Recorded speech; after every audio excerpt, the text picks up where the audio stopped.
Chapter 1. The Gods Wrote in Ink. 10,000 words of myth, muscle, and manifest truths. The first breath of an empire that dared to write eternity, but never read the fine print. In the beginning was the parchment. In the parchment was a promise, and the promise was God. I. The birth was a bargain. The room was hot. No, hellish. Like angels had set a meeting and hell had offered the catering. It was 1787. The room, Philadelphia. The ink, still wet.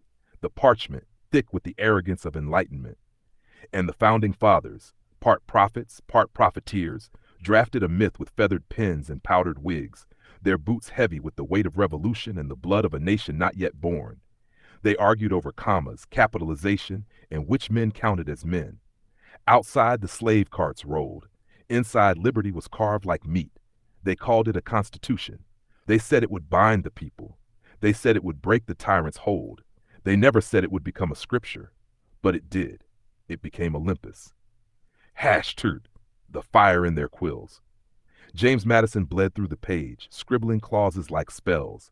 Thomas Jefferson wrote from a distance, a plantation lord holding quill and whip in equal grace. Hamilton spoke of a banking order before the dollar even had a soul. And George, the general made president, wanted nothing of kingship but was crowned in reverence anyway. They were not gods. They were gamblers. Dice made of freedom. Bets stacked with blood. The Bill of Rights followed like thunder after lightning. 10 amendments, 10 commandments for the Republic's church, speech, arms, privacy, trial, liberty, all conditional, all sacred, all sold eventually. They wrote of freedom, but only some could read. They spoke of liberty, but the lash still cracked.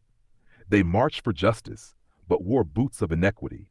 America was born not whole, but fractured, like a statue carved to perfection with rotting wood at its base. We the people, terms and conditions apply. Let's break it down. We the people.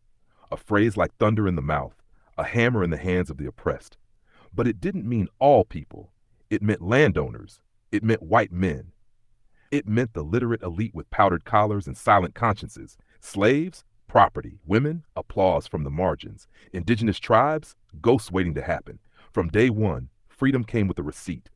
The ink was invisible, but the terms were clear. Serve the system, feed the system, never question the system.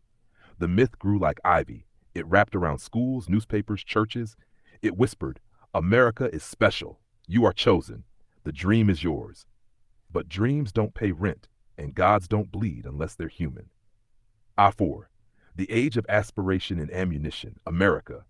The adolescent colossus, young, loud, and looking for a fight. By the 1800s, the Constitution had already become a mask. Manifest destiny turned liberty into expansion. Treaties were written in the morning, broken by dusk. Tribes vanished. Forests burned. Gold spoke louder than God. The Civil War tried to cleanse the sin. Brother killed brother in holy fire. Lincoln signed the Emancipation Proclamation with a quill made of contradiction. Slavery ended. But systems replaced chains with bars, land grabs, literacy tests, loopholes, and the black codes of a white mind. Reconstruction became a ghost story. The South rose again, this time with suits instead of sabers. Industry, injustice, and the machine god. Welcome to the 20th century, sweetheart. Smoke towers, iron horses, robber barons. God had a new name, prophet. The Constitution, still sacred, still read in courtrooms and classrooms. But behind closed doors, it was rewritten by oil tycoons and steel barons. Child labor was normal. Strikes were crushed with bullets. Unions were labeled terrorists. And the government? A concierge for capital. The American dream was no longer a right. It was a subscription service. Pay monthly or perish. VI's atomic prayers. Then came the bomb, 1945. A blinding light in the desert made by men who feared it, then used it. Hiroshima, Nagasaki. The scream of science unshackled. And suddenly, America wasn't a country. It was a planet-sized trigger finger. The Constitution didn't matter when the world was on its knees. The Bill of Rights didn't protect you from fallout. But the myth remained. America, the liberator. America, the light. America, the necessary evil. Hashor 7. Peace is just war in a suit. No more wars? Please. Korea, Vietnam, Panama, Iraq, Afghanistan. Each peacekeeping mission was a reboot of empire. The military became a permanent arm of democracy's theater. 7 continents, thousands of bases, a global bootprint the size of Godzilla's tantrum. And at home, McCarthyism hunted thoughts. MLK's dream was shot down. Malcolm was silenced. The Panthers were executed while sleeping. The CIA did more redactions than revolutions. And the Constitution? Still a symbol, still a slogan, still a holy relic in a museum case. But the ink had faded. The paper smelled of smoke. 8. The business of control. Then came Reagan. The smirk, the suits, the sellout, the unions crushed.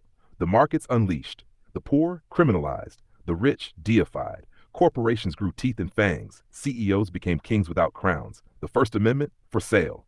The second, armed and loaded. The fourth, bugged, tracked, and erased by ULAs. Everything became entertainment, news, politics, justice. A democracy streamed in HD, sponsored by Pepsi. IX, the empire's joke. And then the punchline, Trump.